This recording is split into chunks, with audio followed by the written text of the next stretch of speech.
Hello, everybody, and welcome to another Top 10 edition of Magic Mics, proudly sponsored by our Patreon supporters and CoolStuffInc.com, where you can find cool stuff in stock every day, and our co-sponsor CardHoarder.com offer the best inventory prices and delivery of cards for Magic Online. I am Evan Irwin, and we get started this week by saying hello to my two co-hosts, Aaron Campbell. Welcome. Ruben Bressler. What's up, dorks? Dorksians. We got lots of mana Dorksians this week. We really do. It's going to be lots of fun as creatures that make mana in some form or fashion. Yeah. But we also begin with our choice of the top comment from last week in a segment we call Honorable Mention. Ruben will tell us who was the most eloquent and I guess the most rhythmic in letting us know what card we didn't choose as one of our top 10 beasts. Ruben? Well, Malcolm Stringer was picking up what we were putting down with this comment. Forgive me, I'm not the I've not done a ton of Bubba Sparks. Don't hurt him now. Recently. I have to start my comment with a short bit to the tune of Miss New Booty by Bubba Sparks. Oh my God. Woolly, woolly, woolly, woolly, bodies everywhere, bodies everywhere. Man, kids, I'm 3 mana. A red, a green, a white, just 3 mana. I'm a 5/4, just enough for you. No keywords, but I'll end games for you.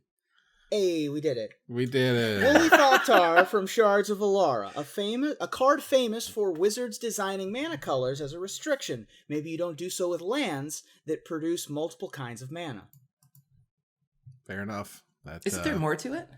Well, that's all I got. Okay, sorry. No, I thought this was so brilliant. I discovered this in the YouTube comments the other day, and I told Ruben, I was like, this needs to be our number one. Like, there might be something that comes after it, but this is pretty tough to beat. And sure enough, it was just so funny. Mm-hmm. Sometimes they're long, sometimes they're short, sometimes they're a song. Are we still talking about the YouTube comments? The pre-show, ladies and gentlemen. No, the pre-show is it's the island of misfit toys at this point. It really Sometimes is. they talk about cards that are broken. Yeah. Sometimes we talk about other things that are broken. Right. But anyway, that was a great comment, and I'm really excited I got to do my Bubba Sparks. Thank you so much, Absolutely. Malcolm, for being part of the show. Please contact Aaron on social media before she blocks you on all of them. I responded to him on Twitter the other day. He's That's fine. Good. That's good. He's Thanks fine. again to CoolStuffInc.com for sponsoring this giveaway. And stay tuned for our top 10 list this week, and maybe you can win next week's free gift certificate. That's $50. Mm-hmm. That's $50 on whatever you want, which is really nice. That said, it is time to talk about mana dorks. Our favorite dorks are mana dorks. And we should just get started here with our number 10. And I think we should also get started a little bit with sort of why your list is the way it is and what your thoughts were on building your list. Aaron, start. So, for me personally, I kind of stayed away from just the Elvish Mystics, where it's like, tap and make a green, because it's just very basic and it doesn't really do anything. So, I tried really hard to pick creatures that, did dork things, but could either turn around and be beaters, or had combo potential, or just did something other than that. Maybe they were win conditions, and so it was really important for me to just have them bring something else to the table. And my number 10 really fit in well with the block and the set that it was in. It starts off as just a mana dork. It can make any color of mana that you want to, but then if you give it enough time, you can either reload it, or you can turn it into a beater, all for the low price of just 2 converted mana. My number 10 is Channeler Initiate. So Channeler Initiate is from Amonkhet. It's a human druid with 3 power and 4 toughness at 2 mana. That's quite good. When it enters the battlefield, put 3 -1/-1 counters on target creature you control. Most of the time you're going to put it on this thing, because if you tap it and remove a -1/-1 counter from it, you can add 1 mana of any color to your mana pool. So, after a couple of turns, you can turn around and beat face with this thing if you want to. Amonkhet also had a lot of stray -1/-1 counters floating around. There were many instants and sorceries and creatures that had that as part of their cost, where it was ETB, put a counter on something, and you were like, okay, you put it on here, and you keep this thing making mana. And so I really like the way that it's a bit of an engine. I like that it played very well with the other cards in the set, and I like that you could turn around and do something more with it than being a dork if you had to. Yeah, I mean, go ahead. I was just going to say, I liked how this did what you wanted it to do early, but avoided the trap that a lot of mana dorks have of being useless in the late game by, it was good early, and then it was okay in the mid game, and then it was okay in the late game, because it just became a decent body. Yeah. Right, it became more impressive over time, and Wizards has gotten better at making drawbacks. Usually, way back in the day, the drawbacks were terrible. You'd have to lose lands and stuff. Or they thought they were. and then they weren't, and like, oops, the whole thing. So this is a very balanced card, and it's also a very exciting card. Like a 2-mana 3/4 is already like, whoa, that's a 2-mana 3/4, and you're like, oh, well, you can use this in different ways. Maybe you just want to kill off a token, so she, is a 3/4, or if you want to use the mechanic as much as you want to get more mana out of it. All sorts of cool stuff for this one, and it's only printed once, and luckily it's like 30 cents. It's fun. It's I had fun, it in but my not Hapatra expensive. deck for a while, so you would do that and make a snake while you were at it. Synergy right there. Yeah, very nice. Ruben, what's number 10? From 30 cents to $60. This is probably the most expensive mana dork that exists. I would hope that this is the most expensive that exists right now. It's Bloom Tender. Bloom Tender is a colorless and a green for a 1/1 elf druid, originally from Eventide and only ever reprinted or repackaged in mystery boosters. Tap for each color among permanents you control, add 1 mana of that color. That's wild. So this one in particular, I think, started going or blooming, let's say, because of Atraxa EDH. Because you want a turn 2 mana creature to get to a turn 4 Atraxa, and then once you have the Atraxa, the Bloom Tender taps for 4, so it works really well in that stratagem. It's just a good card in good stuff. 4-color, 5-color commander decks, and it's only ever been printed once in Eventide, which I don't know if you've heard, wasn't a particularly popular set. No. From a long, long time ago. I think it was 2007 or 8 when Eventide came out. 2008. Yeah, there you go. July. So it's, until it gets reprinted, it's going to stay up there. It is coming out. Wasn't it one of the mystery booster cards? Yeah, it was in mystery booster. Right, but that's the thing. It's come back as a mystery booster card, but it's still $53 so it's or not whatever. helping. Okay. Because there's like 1,500 cards in that set. Oh, yeah. So there's not enough supply being added. I mean, we've gotten to the point where like they have to slice open the mystery boosters before they give them to you because people are just taking them and running because they're worth more than your entry fee. It's ridiculous. And so with my top 10 list, I targeted, I mean, you say the basic cards are boring, but I'm going to rebut that with ya basic. And more importantly, this is the top 10 mana dorks. Like, I've got the top 10 mana dorks. This is your number 10. I'm excited to see what the others are. Yeah, there you go. Just starting out strong.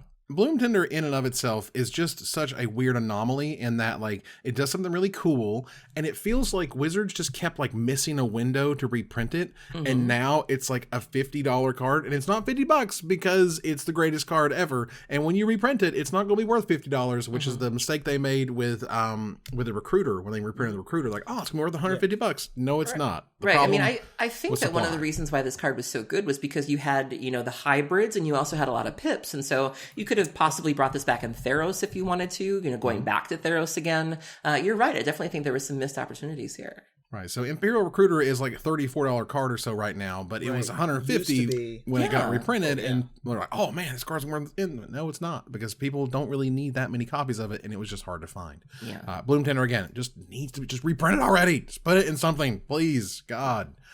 All I know is there is a mechanic that Wizards used approximately one time, and I miss it because I loved it. I love. No. Yeah. I love Storm. Love this mechanic. Nope. But they put that in Walmart. Don't ever forget. Hashtag never forget. Storm and Walmart. Should we keep guessing keywords? Absolutely not. But what I can tell you is that it was part of a very large set, and I think it worked incredibly well, and it was super sweet. I love this creature in Limited. I actually think it saw some constructed play as well, and it was great in my cube for years and years and years, and I love Jiraga Tree Speaker, which features the that was my level drag name one week. Mechanic. Very nice. Very nice. It is a 1 green for a 1/1 that has level up of a green and a generic mana. So for a green and generic mana, put a level counter on this, level up only as a sorcery. For levels 1 through 4, she taps for 2 green mana. And for level 5+, she becomes a 1/2 and taps for 2 green mana. And then level 5+, she becomes a 1/4. And elves you control have add 2 green mana to your mana pool. This was an uncommon from Rise of the Eldrazi, only printed in that set ever. It's a $3 uncommon as a result. I would love for this thing to be downshifted to common to be played in Pauper. It would be fantastic.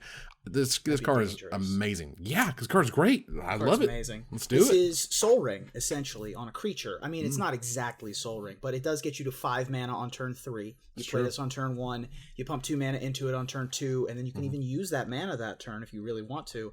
And then turn 3, with your third land, you have 5 mana. Tree Spicker is a fantastic card. It is a high pick in Cube. To this day, I will take it highly. Maybe even first, depending on what else is in the pack. Just kind of out of nowhere too. Didn't really have a ton of impact on any of the constructed formats, if I recall correctly. And doesn't really see play anywhere right now. But it's extremely powerful in those singleton drafting kind of formats. I think there was like one ramp deck or something that tried to use it, but like it really just didn't see much play beyond that. But it's just a Cube All-Star. That thing, I have played Draga Tree Speaker in a million different decks. If you're in green, she's great. Let's move on here to number 9. Aaron, what's number 9? My number 9 is another mana dork that played very well with the set and the block that it was in.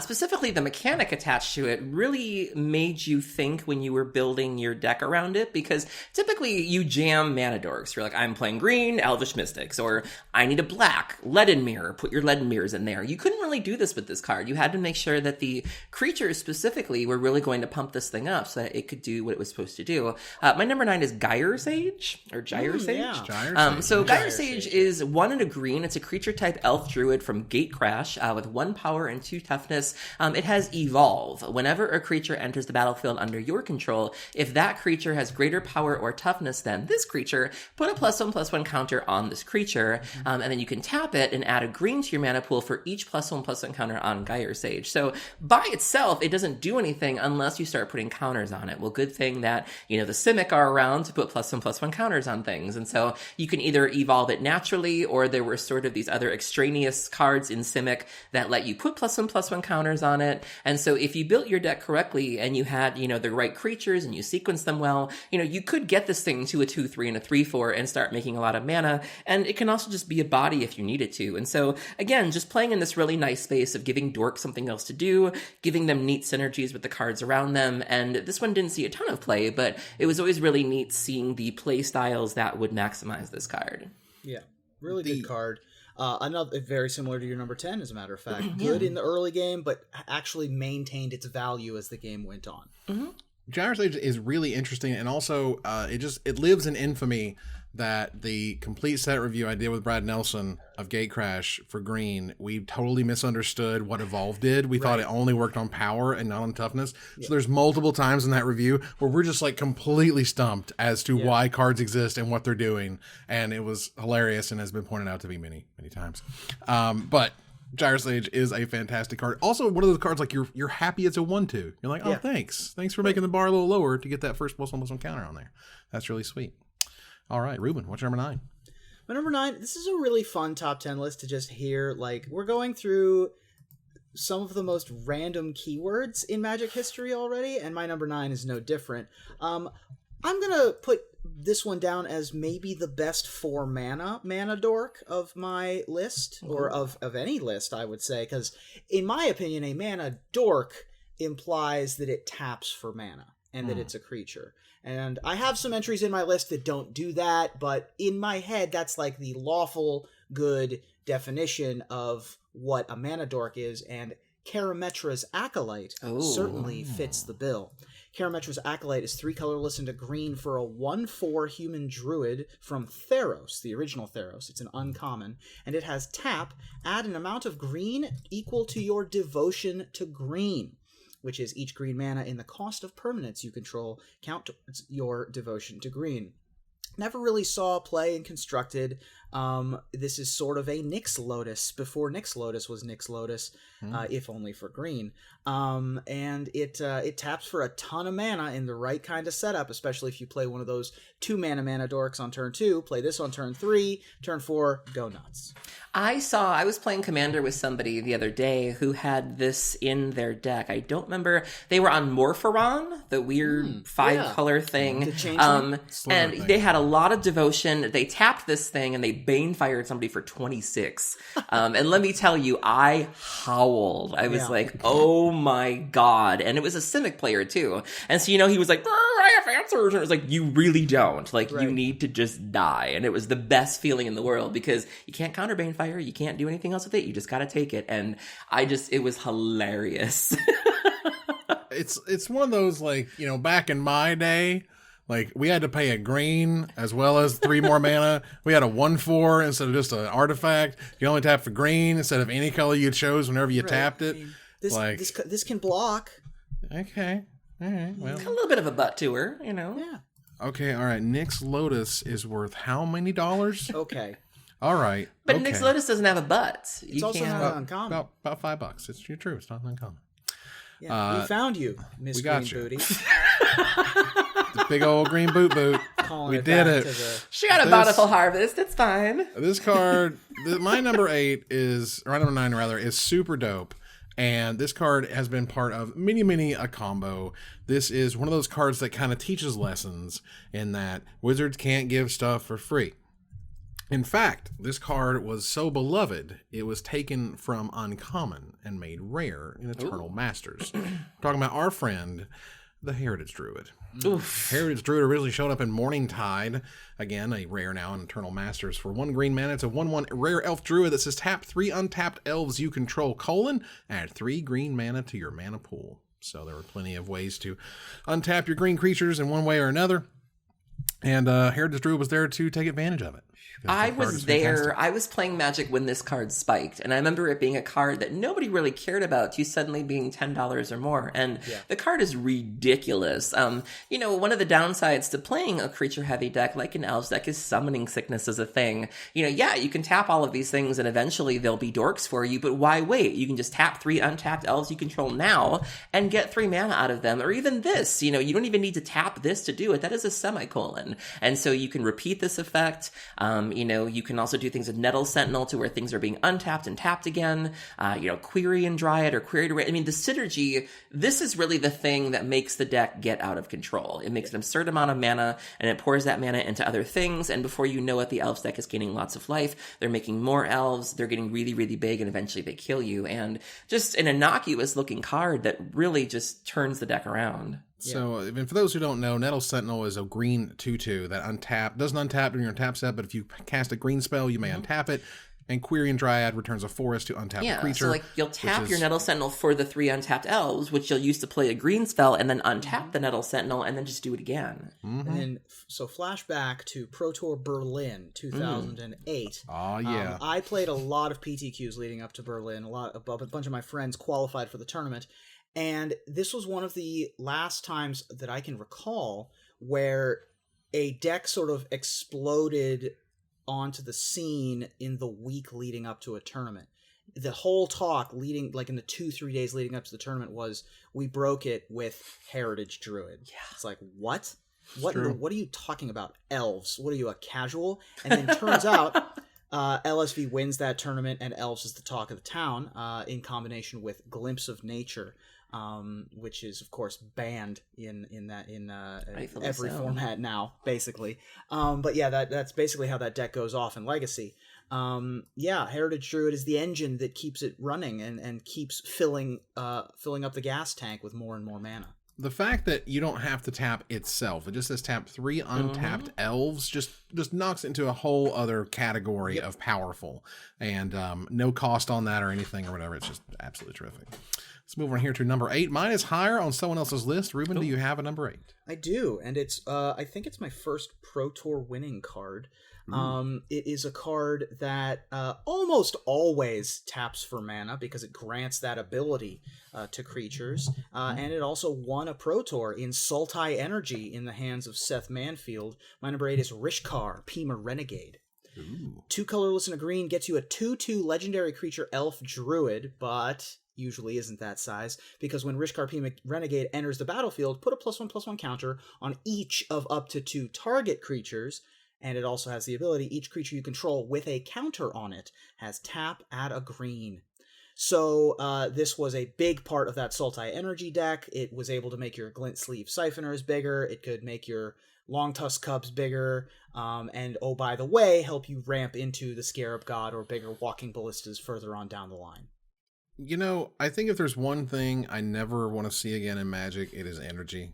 I really hated energy. I didn't like playing with it. I didn't like the deck that came out of the meta. I didn't like how it broke everything. I hated we had to ban a bunch of stuff. Like, just that whole period, I wanted to love Kaladesh, and all I could think of was, God, I hate the upkeep, and then the weird, it's like a different resource, but it's not the right resource, but this card gives you resources, but everything kind of gives you the resources, and everything's kind of off kilter, and none of it was balanced, and I don't miss those days. I mean, this card wasn't necessarily a bad card. It just existed in the same time frame as energy. I mean, Golgari Constrictor was a big popular deck that took advantage of those +1/+1 counters. Yeah, well, the deck. Yeah. Right. Golgari Constrictor was able to sort of take advantage of having more +1/+1 counters and do more things. I'm pivoting this off into, like my feelings, and not necessarily like Rishkar is great. Rishkar is awesome, but it also brings back these feelings of energy and going like, man, I don't want to go back there. I don't want to see Rishkar and his friends again if energy is coming along with him. You know what I'm saying? This card's cool. Just put him somewhere that isn't energy decks. Thanks. That's really fun. All right, Aaron, what's number 8? So my next two choices are black mana dorks, which you often don't think of when you think of black. One of the challenges I've found in building commander decks is trying to find ways for black to ramp, aside from things like Dark Ritual and Cabal Ritual and the Lead Mirror, things like that. And I recently discovered my number 8, and I'm a really big fan of it because it's supposed to have a downside, but in the right deck, the downside can be very beneficial to you. My number 8 is Bog Witch. So Bog Witch is 2 colorless and a black. It's a creature human spell shaper with 1 power and 1 toughness. You can pay 1 black and tap it, discard a card, and add 3 black to your mana pool. So if you're playing something like Angie Falconwrath and you're playing a lot of Madness cards, you're totally fine to be discarding cards. If you're playing any sort of Reanimator strategy or anything where you know you're going to get the cards back, that discarding a card is fine. You're more than happy to pitch something really high-powered in there so that you can reanimate it. And just kind of having this Dark Ritual on a stick that you can just use over and over again. I like it in my Shirei deck because it's also got 1 power, so if I don't really have any use for it, I can also just sacrifice it and I'll get it back at the end of my turn. And so very versatile card, kind of flies under the radar a little bit and just does what you want to do in black of all colors. This was part of the original Mercadian Masks Spell Shaper cycle. There are no less than 56 Spell Shapers in Magic. I'm pretty sure every single one of them has to discard a card or discard multiple cards. Is that our new top 10 list? Discard a card or discard multiple cards to do a spell's these effect. These are really cool. If you just look at this creature type Spell Shaper, like Waterfront Bouncer is probably my favorite because it was the Cube All-Star. Oh, yeah. This one, of course, Bog Witch being Dark Ritual, Waterfront Bouncer is Unsummon. I know that I played a lot of Seismic Mage, which is Stone Rain on a stick. Yeah. There's some cool ones. There's also Chris Mage, which was able to deal 1 damage to target creature or player. My goodness, Seismic Mage, and I haven't seen this card in, I guess, forever, is a 4-mana 1/1, red and 3 generic mana for a 1/1 that has 1 red, 2 generic mana, tap, discard a card, destroy target land. That is one of the most unprintable cards these days I could ever describe to you. I mean, I would be okay with Bog Witch coming back. I don't think that, when you slow it down that much. I'm talking about Seismic Mage. I know. Yeah. I'm saying for Bog Witch, which is the card on the list, is why I'm bringing it up. Going from 3 to 6 or whatever, I think is not that terrible. I think it'd be kind of interesting because, look, thing to note here, when I ran some interesting reports on at coolstuffinc.com for sort of the end of the decade. What were the cards of the decade and what was the best-selling card amongst the named cards, you know what I'm saying? So like the Lightning Bolt has a bunch of versions across different things. How many Lightning Bolts were sold? How many of X were sold across all the different versions, right? Number 1, and it wasn't even close, was Dark Ritual. Wow. I mean, like by thousands, like it wasn't close. Like people still love, still buy, still play Dark Ritual, and any kind of, I don't know, sort of tribute to it, I think would do very, very well. Yeah. So that's the thing. All right, so let's move on here to number 7. Aaron, what's number 7? My number 7 is another black card that has a place in my Shirei deck and, does very black things. A lot of mana dorks are very, tap and make a mana, tap and do something to make a mana. And this does that as well, but in a way that's really unique to black that I don't think you would see in any other color. My number 7 is Soul to the Adnate. So Soul to the Adnate is one colorless and a black, was originally printed in Alliances, and I think there's 2 or 3 different versions, too, of the art there. Summon Cleric, 1 power, 2 toughness. You can tap it and sacrifice a black or artifact creature to add an amount of mana equal to that creature's casting cost to your mana pool. What is it called again? Soul to the Adnate. Adnate. Yeah. And it's also old school. It says plays ability as an interrupt. Remember when it was interrupts? It was mana sources. So in a deck like Shirei, this is a sack outlet. This is a sack outlet that makes you mana. And then whatever you've sacrificed will just come back again. And so you can also tap itself if you want to. My deck is full of black and artifact creatures. But, again, sort of the, discard a card and make mana, sacrifice a thing and make mana. Another really neat take on the mana dork style that's very unique to black. And I love just feeding things to this. And, things you're not using anymore, things you just want to get in the graveyard. Very, very good card. All right, so forgive me. Okay, Soul to the Adnate. I could not figure out what you were saying, and last time you kind of spoke over each other, and I was just like... Apologies. It's okay. I pulled up the Alliances set and went to the S's. Like, I hear the S's. Like, what is this? Because Soul to the hasn't been around in a minute. Soul Devi, yeah. Yeah, Soul Devi or whatever, and Adnate is not... Right. Didn't use that one this morning. Let's sack a Coca show to this thing. Absolutely. That's cool. Alliance is just one of those sets that were a lot of really awesome stuff was in Alliances because it was almost the make or break of Magic. Like R&D said they would personally finance the printing of the set if Wizards did not, was not, feeling it was good to move forward. Wizards said, okay, we believe you, and they printed it, and Alliances is great. And here we are. All right, Ruben, what's number 7? I'm just getting over that card. I'd never seen that card before. My really? number 7, also old, all the way back into the Ice Age. And it is the only red creature on my list because it is Orcish Lumberjack.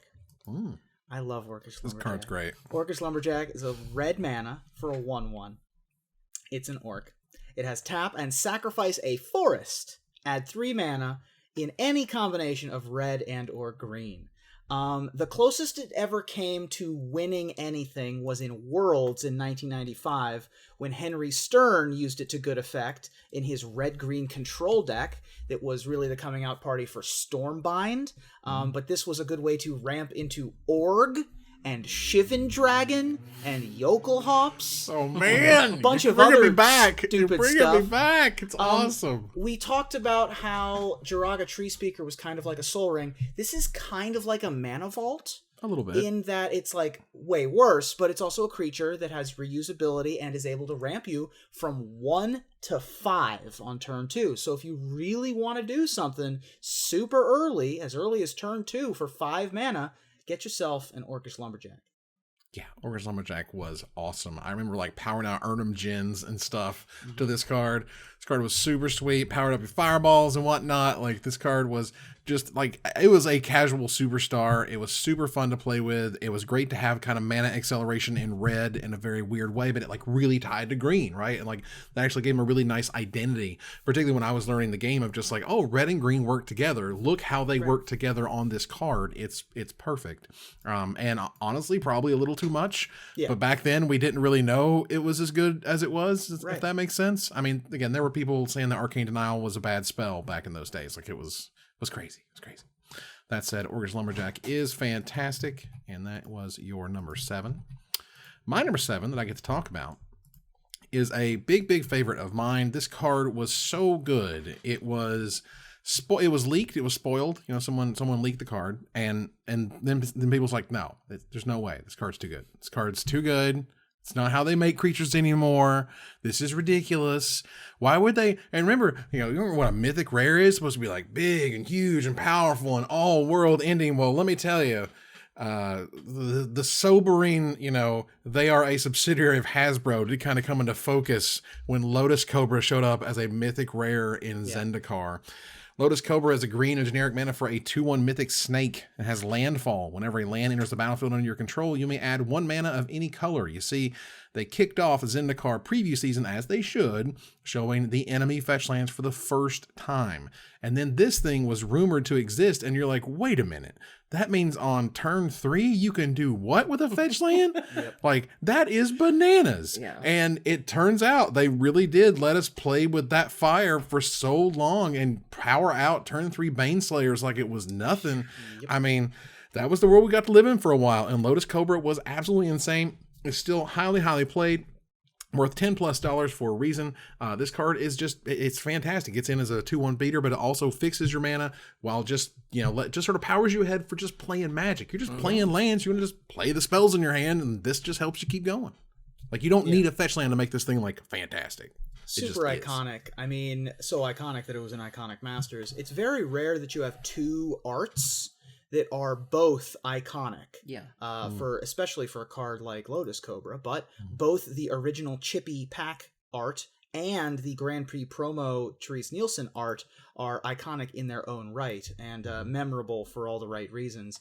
Lotus Cobra is an extremely powerful creature. It has Pro Tour pedigree under its belt as well. And you're right, it was the first bellwether, or the first tipping point when it was like, oh, Mythics can be tournament playable 4-ofs that go in every deck. Oh, I see. Yeah. Yes. Yeah, because when Lotus Cobra was in standard, it was $20 to $25+ pretty much constantly, because you didn't just play with one Lotus Cobra. You know, that's kind of how it works. Moving here to number 6. Ruben, what's number 6?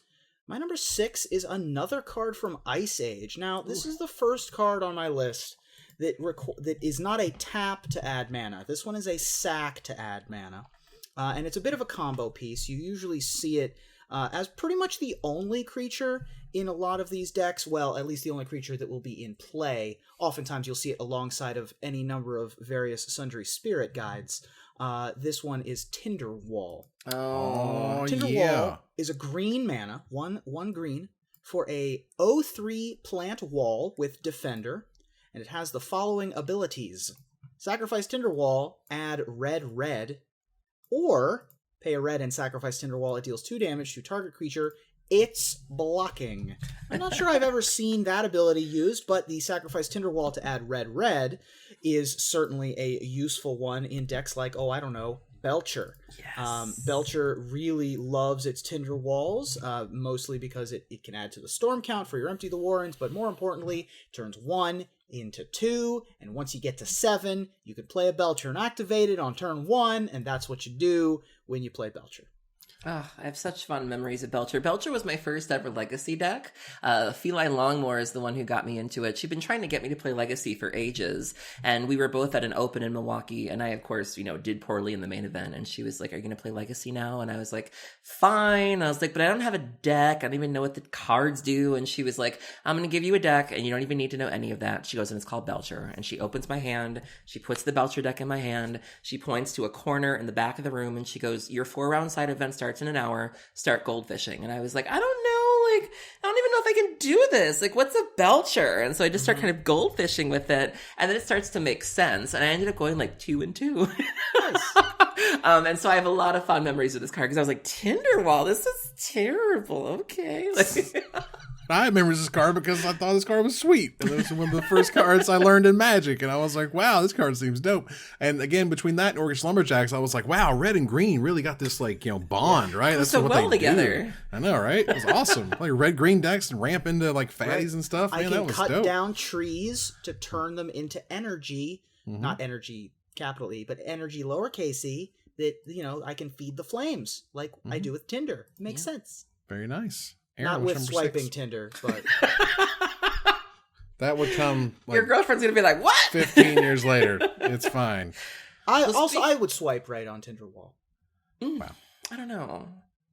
Aaron? I'd need to know more. I'd be interested, but I would need to know You'd more. have to read the bio. I really would. Yeah, I don't want to see all the pictures. And Tinderwall will be with a bunch of other cards, and you'd be like, which one is Which one's it really? Tinderwall? Don't mess with me. All right. Point. So let's bring up actual energy. So my number 6 was a staple in the energy decks. It answered the question of what else can you do besides make mana? Mana can be used to fuel other things, but so can energy. And so if you didn't happen to need any mana anymore, if you drew this in like the mid to late game, you could use this to fuel your, the lightning spell, or you could use this to feed your siphoner or whatever, or put it into your Hydra. And so it really was kind of a versatile dork. My number 6 is Servant of the Conduit.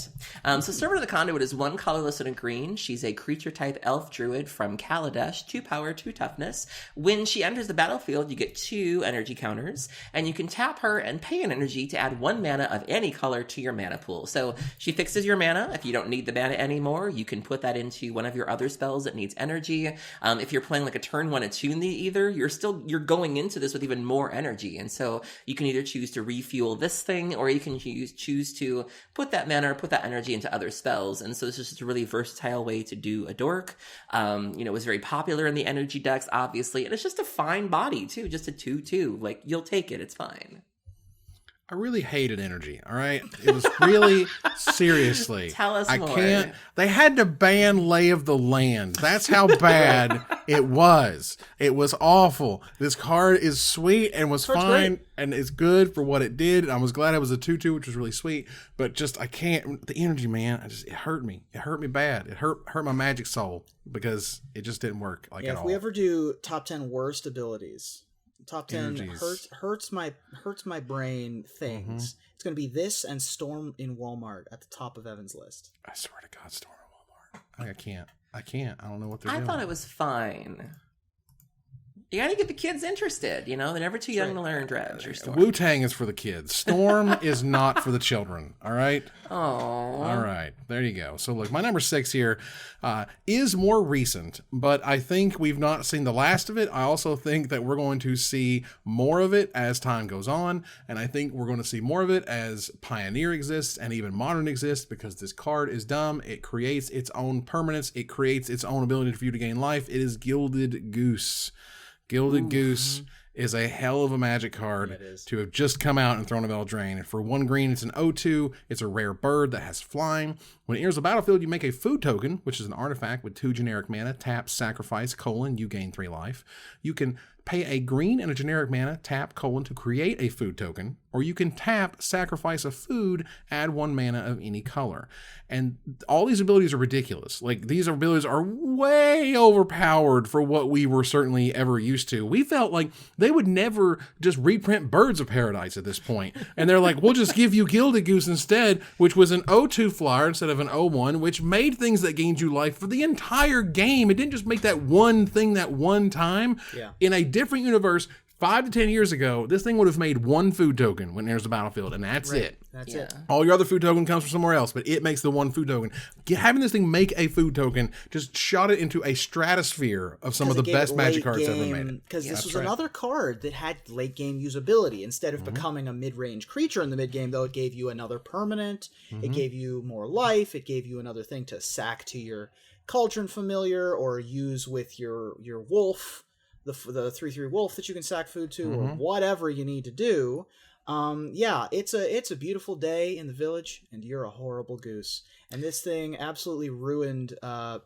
Even Modern is kind of ruined by Gilded Goose, where the O2 body is secondary to the 1 mana artifact that it produces, thanks to Urza. Yeah, and we've seen so many mana dorks, in the last couple of years that don't really make it into other formats. They might make a splash in Standard, but, they don't really carry over. And this is one of the rare exceptions that not only did so, but did so very, very quickly. And I think even saw play in Vintage, I think. I know there were some Oko decks flying around for a while. And so I wouldn't be surprised if it did that. But it's the one of in Maverick now. When who would have thought? Like, who would have thought that this would be a thing?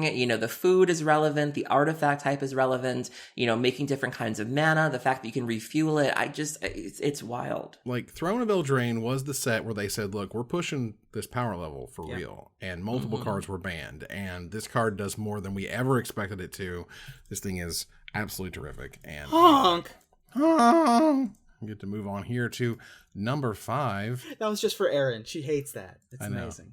Ruben, what's number 5? My number 5 is the only higher I have that is on someone else's list. Fair enough. I also am higher on someone else's I list. got this. Ruben, Aaron, I got a number 5? I guess I'll be carry editing you through this next one. So this one, this dork really changed the game. You know, we had seen a certain style of dork for a while. You know, you got like a 1/1, you know, maybe got a 1/2, you know, you got something with an ability on it, but this really spoiled us. If you were around when this card was standard legal, you felt what it was like when it left. You were like, man, it was really good when, you know, they had hexproof, because you couldn't bolt the bird. You know, a fundamental concept of Magic is to bolt the bird, and you can't do that. And that really allowed you to just do what you came to do. And it felt so good and had a decent sized butt on it. And I still miss this card to this day. It's currently seeing a bit of a new life thanks to Pioneer and like the Soul Flayer decks. My number 5 is Sylvan Caryatid. So Sylvan Caryatid is 1 colorless and a green. It was originally printed in Theros. Creature type plant, 0 power, 3 toughness, defender, and hexproof. And it's very simple. You can just tap and add 1 mana of any color to your mana pool. So, I mean, how good is this? Just a good, decent butt on it. You can't bolt it. You can't target it with anything. I think I remember it was even seeing play in the Jeskai Ascendancy decks. Like you just kind of whoop, whoop, whoop, whoop, whoop, make a bunch of mana and combo off with it. And I just miss it. You know, we've got Paradise Druid and that's fine, but, you know, 1 toughness and the hexproof wears off. It's no Caryatid. And I just love this card. I was playing green mid-range at the time, and it was just so good at what it did. This was the buy a box promo for Theros, which was interesting and is about worth $12 for that promo. Yeah. And even the regular one is worth like $10. This is Pioneer.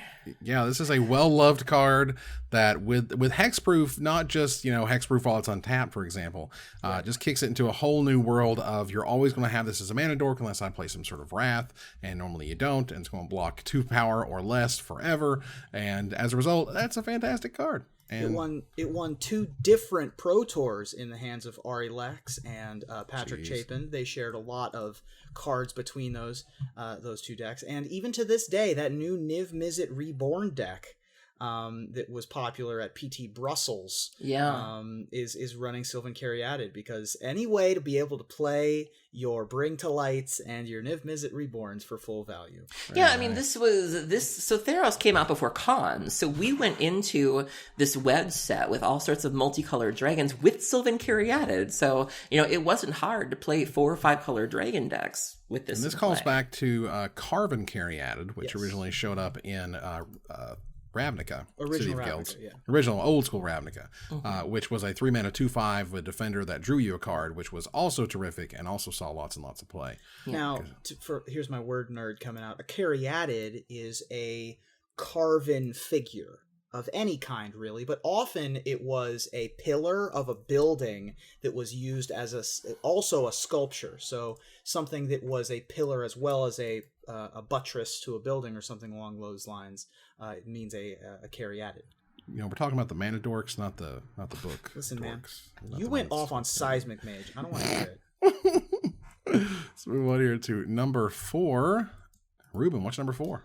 Oh man, number 4 is just a textbook definition of what it means to be explosive. Came out in 1999, but is more popular today than ever thanks to Pauper. Same. It is a wow. It is a wow. It is a 4 of all over the place. Same. It features art from one of the most popular artists that the game has ever seen, #GayPride, and it is just an indelible piece of Magic history. My number 4 is Priest of Titania. Ooh, I love me some priesties. Colorless and a green for a 1/1 from the Urza's Saga expansion. Tap, add green for each elf on the battlefield. Ooh. The elves deck in Pioneer features lots and lots and lots of elves, close to like 2/3 of the deck usually, and you have 4 copies of this card to be able to keep powering out more and more and more Elvish Mystics and Birchlore Rangers and Timberwatch Elves and more Priests of Titania, and you make more and more and more tokens with your Lyssalana Huntmaster, and you just keep going forever. Yeah. And they keep printing this thing, and it's just that expensive. Are you kidding me? The Friday Night Magic foil is $85? Wow. What? God, I had multiples of those things. I did too. Wow. No one valued that at the time, I assure you, back in 2003 or whatever. Wow. Yeah, this card is just straight busted. This is one of those cards that I want to say it was taken off the reserve list, because at one point they took all of the commons and uncommons off the reserve list. Yeah, this is not on the reserve list. Right, and I believe this was one of the cards that was taken off.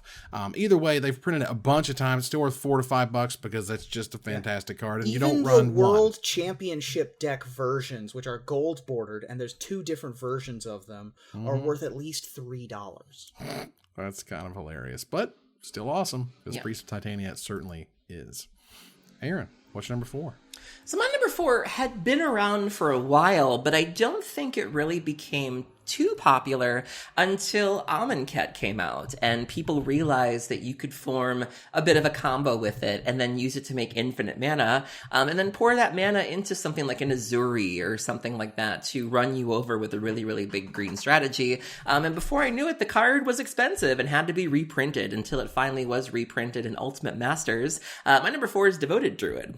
So Devoted Druid is 1 colorless and a green. It's a creature type elf druid with 0 power and 2 toughness. You can tap it to add a green mana, and you can put a -1/-1 counter on it to untap Devoted Druid. So normally this would be a drawback. You'd be thinking, oh, I can only do this 2 times. That's a bit of a bummer. And then Vizier of Remedies came out, which is a card from Amonkhet that's 1 and a white, and it says if 1 or more -1/-1 counters would be put on a creature you control, that many -1 are put on it instead. So you're not acquiring any counters. You can just whoop, whoop, whoop, whoop, whoop, and just make infinite mana, and you can either pour that into a Court of Calling, you can pour that into, a finale, the green finale saw play for a little while in Modern. There's just so many things you can do with this card, and it just kind of came out of nowhere and died pretty quickly after. I think it saw a little bit of play recently because it had some game. It was good going into, I think, middle of last year that the finale deck started seeing play, and then it disappeared again. So it kind of comes and goes, but there is just a very devoted group of people that love this style of deck, and when it's good, they will absolutely play it. Yeah, this was also popular alongside, I believe it was it Melira that also did something similar? It was in that shell. It didn't combo with Melira, but it was in those birthing pod kind of strategies. The collected company kind of decks. Obviously, Vizier of Remedies was the game changer. The game changer for this card in particular. Right. But even in Standard, this was just a turn 2 play that let you have 5 mana on turn 3.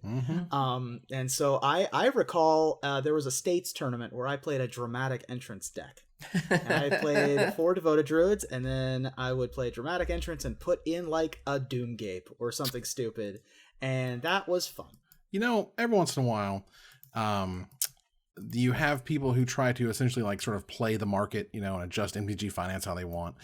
And as I recall, Dramatic Entrance was one of the cards that was spoken of on a fake tournament report to try to get people excited about it, and they bought hundreds of copies of the card to try to essentially just move that needle. And if the needle just moved just a little bit and could get it for a buy price of $1 or $1.25, whatever it was, they would be able to flip and turn them all over immediately. This was hilarious at the time, and even weirder kind of looking back on it. But that was kind of the world we lived in there for a while. But Devoted Druid is fantastic, certainly an all-star in Standard, and I loved it. And it's nice that it has a second printing now, and they didn't just leave the one from Shadowmoor forever, which is appreciated. This next card, speaking of the reserve list earlier, is on the reserve list. It is very powerful for a very long time. Maybe it's a little high on the list, quite frankly, as we're kind of going through things, and I'm seeing that it doesn't see that much more play these days. But there was a time when this was not only just one of the best things you could do, one of the best cards you could be utilizing. It was part of very powerful, very strong mud strategies. Because we're talking about Metalworker. Metalworker is a 3 generic mana 1/2, a rare artifact creature construct, as it has been eroded. It taps, reveal any number of artifacts in your hand. You add 2 colorless mana for each card revealed this way.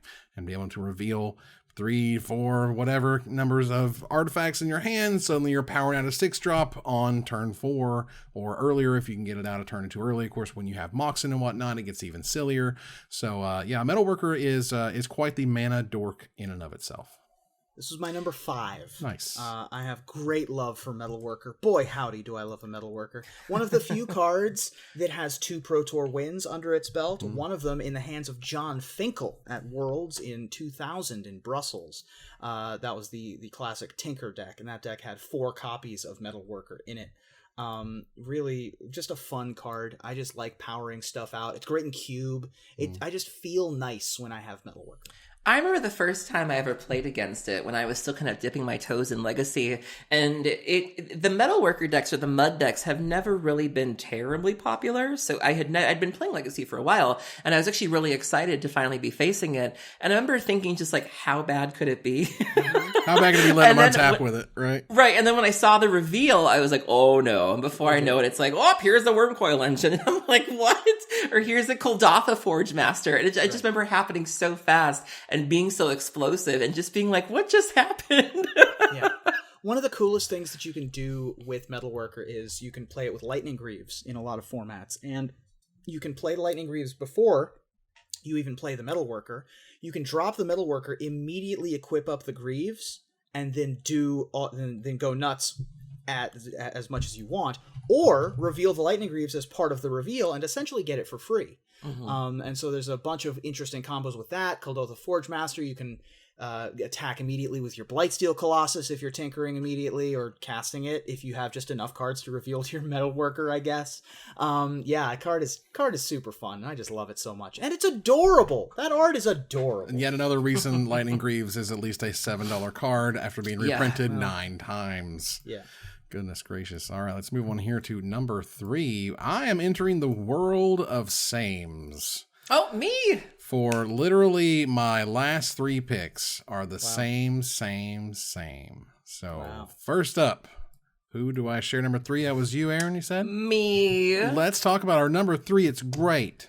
So it takes a lot to get banned in Commander. Commander tends to have a big sandbox where you could live sort of your best life in this format. And when you look at the card, when you think of things that are comparable to it, where it's like, you can have Cabal Coffers, you can have Nykthos, you can have Sarah's Sanctum, you can have, your High Tides, you can have, all sorts of other things that you could possibly use to make lots of mana, but you can't have a 2-1 for 2. It's just too damn good. Mm-mm. Evan, go ahead and tell them what it is. Oh my God, Rofellos is busted. This card it is too good. It is busted. Rofellos Llanowar Emissary is 2 green for a 2/1 rare legendary elf druid that has tap. Add 1 green to your mana pool for each forest you control.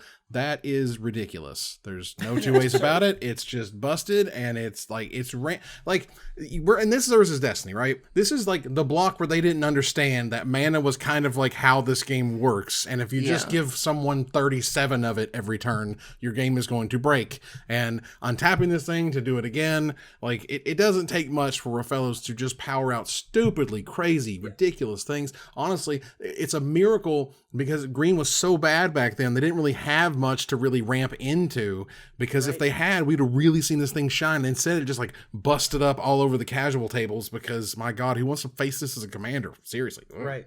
Yeah, I mean, there was a minute there where I had this as my commander. I had a buddy of mine do an altar version, and when you could have this as a commander and had 6 mana on turn 3, boy, it was not good. It was needed to be banned. Yeah. Especially when you have it in your command zone and have 7 other cards in your hand. So you essentially start the game with 8 with your mana ramp commander. Like it's just way unreasonable. Rofellos is such a good card, such a great character too. If you go back and read the Urza's story arc and how Rofellos ultimately, spoiler alert, gave his essence and gave his life to be able to help. It was a heck of a card and a heck of a tribute to give to a heck of a character. 20-year-old spoiler, but it's cool. It's fine. It's just like people still get upset when I tell them the end of like the Sixth Sense. So it's true. Wow. If you haven't seen it, it's new to you, right? Spoiler alert: 300 went out, only 1 came back. That's like a 2,000-year-old spoiler. Wow. Okay. Is that too soon for you? A little much. Ruben, what's your number 3? Hamilton gets shot at the end. My number 3 is Kaiser Soze is the bad guy. Kaiser Soze is the bad guy, exactly. My number. I was trying to think of another good spoiler, but mean, my number Luke's 3 whatever. is a great card, and it's one of my favorite decks to go back to because I just love Blue-Green Madness. The deck is great, and it's so simple. It's like all commons and uncommons, and this is a common. And it was also a feature of Canadian Threshold. Before Rug Delver was the name of the deck, before Delver was even printed, you had Canadian Threshold. Oh my god. And it was a red, green, blue deck that wanted to get 7 cards into the graveyard, just very similar to the Blue-Green Madness deck, used the graveyard as a resource.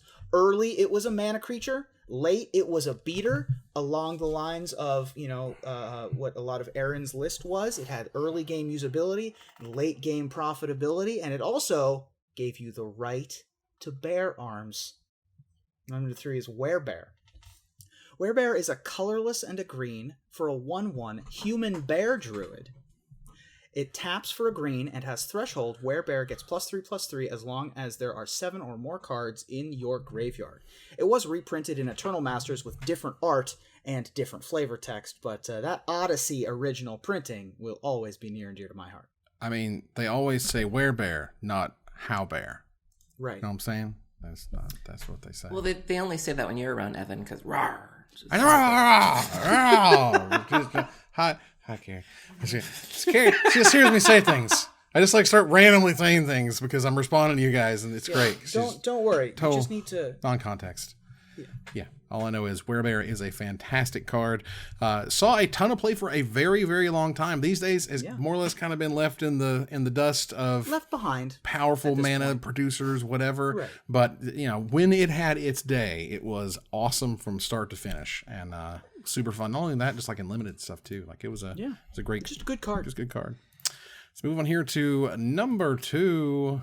I share my number 2. I believe. Share this one with me. With you. Now, certainly, I felt like this was arguably could be number 1, but I agree it could arguably have been number 1. But I think we both chose what we did for number 1 for a reason. But I do know classic when I hear it. I know it's for your parents these days, or I guess because our age, because we're old now. There's that sort of greatest hits feeling, when you go back and you're like, oh man, I'm gonna listen to Now this is what I call Mana Dorks. Absolutely, volume whatever. And on one of those volumes, when you're going back, when they harkened back and they're like, you know what, we're going to bring it back old school. We're going to go to Dominaria. And they just happened to make literally the best Magic set of all time. And there was no doubt when this thing was in it, stuff got real. Ruben, what is our number 2? Our number 2 is Llanowar Elves. That's right. Llanowar Elves is a 1/1 for 1 mana that says tap, add a green. That's it. That's all it does. That's all. That's all it has to do. That's all it has to do. And there was I think my favorite flavor text on one of them was 1 bone broken for every twig snapped. Classic, yeah. Yep. That's some classic right there for you. This is a hell of a card. It has had a bunch of dozens of reprintings, I'm sure. Right. But the art, the profile art with the angry Mohawk elf going like that is the most indelible. Do you want me to do it again? Make that your headshot. Yeah, perfect. That's going to be great on the VOD. But yeah, it's just there's no other word for it. It is the Mana Dork. Yeah. It's one of the first ones that you think of. It's classic. It's also, and I love when Wizards does this, they'll show you something and you'll go, oh my God, we get Llanowar Elf? And then they're like, lol, Chain Whirler. And you're like, right. Dude. But they had to, though, because I think we even touched on this during our set review, that if you're not careful, a card like Llanowar Elves can radically change the metagame. And, we did see it for a little while. We had Steel Sentinel. We had Galta. We had the tools to make a really, really busted green deck. And so they needed to give us that safety valve, because if you don't, you then have to build every other creature and frankly every other card in the set with that in mind, that they're going to be going out faster than you intend that to. Are there going to be any sort of side effects of that? So it made sense. And I think it did show them that it was okay. I don't think anything happened that proved we can't have that. We proved we can play with our toys and we don't break them. And so maybe we'll see it again. Well, I mean, they gave us Golden Goose, right? So Yeah. That's true. By my count, Land of War Elves has only, this is actually a low number, has only won 3 individual Pro Tours and Worlds events. That's it, man. I mean, interesting. they also removed it from the game for God, how long? Still, you know. Yeah. Just saying, all the way till essentially M10. No, they had it in 10th edition, M10, it was in there, and it lasted through M12, and they took it away. And we haven't had a standard again since Dominaria. Funny enough, there is a $7 Dominaria promo version, which looks just like the regular version. No, it's not. This is the extended artwork. The cool extended artwork they did for the open house, the standard open house, was really cool. I was talking about the one that was in like there's one in an intro deck, and because it's in an intro deck, I think this is for... There's no copies of it? Yeah, sure. This might be for like M19 or something. It was weird. But regardless, Aaron, what's your number 2? My number 2, I will always think of as being a part of Infect, but it's actually just a really, really good dork that sees play in Modern, Legacy. I don't think it's seen any play in Vintage, but it wouldn't surprise me if it did. I wasn't around for it in Standard, so I can't say if it saw Standard play, but between the iconic art and what it does, it's been reprinted a couple times, and it's still down to about $30 if you get the Ultimate Masters version. My number 2 is Noble Hierarch. So Noble Hierarch is 1 green. It's a creature type human druid with Exalted. Whenever a creature you control attacks alone, that creature gets +1/+1 until end of turn. You can tap it to add 1 green, 1 white, or 1 blue to your mana pool, and she has 0 power and 1 toughness. So in a deck like Infect that really wants to be attacking and getting you to, 10 powers that you can kill somebody, having this out is really, really important. And the Exalted, even if it's tapped, even if it's done its thing, you're still getting Exalted triggers off of this. Multiple Noble Hierarchs can make each other bigger. It can be aggressive. I have seen people that have killed the Infect creatures, and then you just make a Noble Hierarch really, really big and kill something with it. So it can be aggressive. It can if it has to. It can bolster the creatures that you already have. It can help you ramp. It's just a really, really good card, and it also brings you 3 different types of mana, which is amazing. Yeah, this was my number 8. Noble Hierarch is just an absolutely incredible mana dork. It does... Basically, like does a little bit less than Birds of Paradise, but it gives you that Exalted, which is so crazy important with such a terrific mechanic. And also, this is around the time where I had like a lot of access to just to speak directly to R&D. And Mike Turian had developed Conflux, and I think or at least he'd worked on it or something. And I was just like, my God, this card's amazing. And this is, he would just be like, but it's fun, right? And I'm like, why do you keep saying that when I bring up cards that are ridiculously powerful and way better than we've ever gotten? Because Noble Hierarch is fantastic and has seen nothing but constant play ever since she was printed and is amazing. I love her. Noble Hierarch rules. And is my same, or no, not my same. But we do have a same for our number 1 here. So we go on here to number 1. Aaron, what is your number 1? I didn't want to have to do this, but as much as I don't like this card, as much as you would say I despise this card, I can't deny the impact that it's had on Magic and on formats and on decks. And so, I talked about the theme from my list being a dork that's good at many things. And we've talked about dorks that can get aggressive, that can get in combat, get in the red zone. We talked about dorks that can support your other creatures. We've talked about dorks that can ramp. We've talked about dorks with combo potential. But we've really never talked about a dork that does all of these things at once, almost as if it was a planeswalker. This card can ramp. This card is Graveyard Hate. This card is a win condition. It was huge in Modern and led to Jund having crazy numbers for a while there, until it was banned in Modern. It is now banned in Legacy, which was amazing. And now they're playing it in Vintage, which makes me really sad, but that is sort of the, retirement home for broken cards, so I guess it's fine. Nothing makes me happier than killing these. My number 1 is Deathrite Shaman. So Deathrite Shaman is a hybrid black and green mana. It's a creature type elf shaman. Why? Why is it an elf? I have so many questions. I look at this card and I just say why to so many things. Number 1, why is it an elf? Why? 1 power, 2 toughness. Why? Why? You can't Dark Blast it. You can't Electrickery it. Why? Why does it need 2 toughness? I don't know. You can tap it. Its first ability says tap it. Exile target land card from a graveyard. Add 1 mana of any color to your mana pool. God. So if you're fetching, you can also do it to other people's graveyards. Mm-hmm. Why? Unbelievable. If that's not enough, you can pay 1 black and tap it. Exile target instant or sorcery card from a graveyard. Mm-hmm. Not even just yours. And each opponent loses 2 life. Why? And finally, you can pay 1 green and tap it. Exile a creature card. Mm-hmm. From a graveyard? Mm-hmm. Exile target creature card from a graveyard. You gain 2 life. Foul. Foul. I mean, this card takes you off a threshold. It sucks if you're playing Storm. It sucks if you're playing any sort of graveyard dread strategy.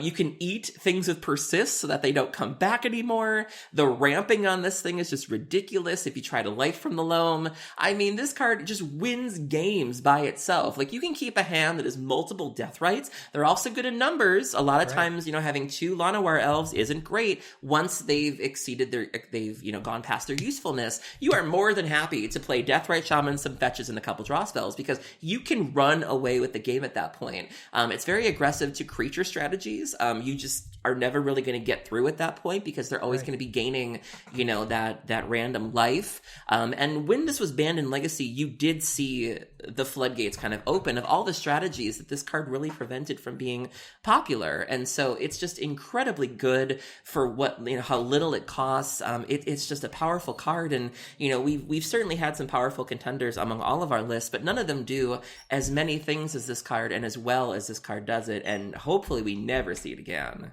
Allow this to be a lesson in card evaluation. Okay. Yeah. One, Gerald Thompson, also known as Jerry, bought me lunch because he gave me until the printing of Gatecrash for this to see top 8 in an open. And it saw top 8 in an open the first weekend it was legal because this card is absolutely ridiculous. And card's absurd. I didn't necessarily think it was that good, but I was like, there's just too many abilities. It does too much cool stuff whenever. For 1 mana. For anything. Beginning, end of the game, multiples aren't that bad. Like, it's ridiculous. And the sure fact enough, that you could go Fetchland Underground Sea Mana Dork was really the problem. There's lots of things that this thing does, but really that was the death knell for Legacy. Being able to power out turn 2 Lilianas. Bloodbraid Elf paid for the sins of Deathrite Shaman when it was on the banned list. True.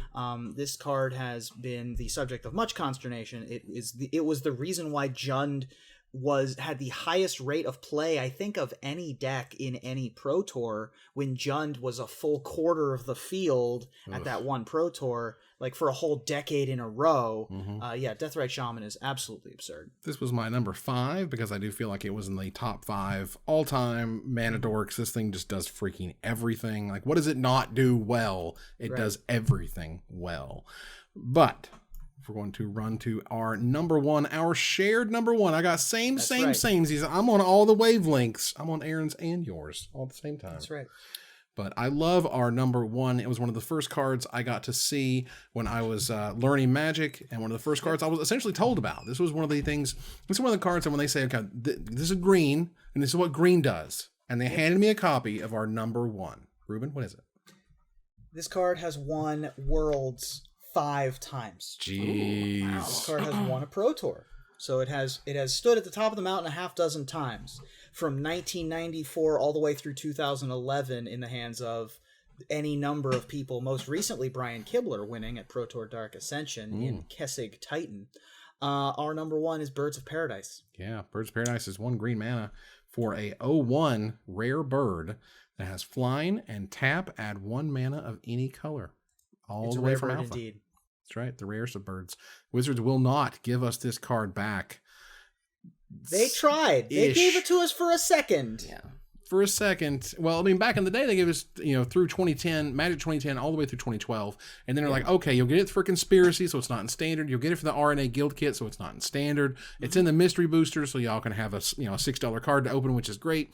It's just they won't give it back to Standard. They give us Golden Goose, or Gilded Goose, rather, which is ridiculous. They printed this card 23 times. Jesus. And it still commands a little bit of a price tag. Uh-huh. And this was the card that they previewed early for Ravnica City of Guilds with the brand new artwork to get people super excited about it. Oh my God, it was amazing. All the way, it was like, it had been since like 8th edition from the last printing to Ravnica. And Ravnica was like the start of this big multicolor thing. People were super into it. And like it just kicked off, the most popular block in the entire game. And right. Birds of Paradise was right there. Yeah. Let me take you back to 1998. Yo, 12-year-old Ruben Bressler is learning Magic the Gathering.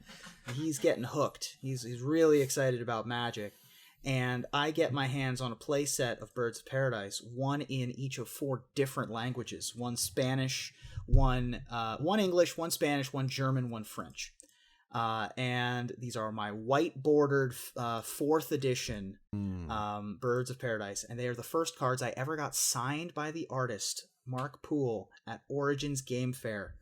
And I still have fond memories of that. Very nice. Yeah, Birds of Paradise is amazing, as all of these other dorks are as well. But that was our top 10 mana dorks. You'll see them on screen now for your review.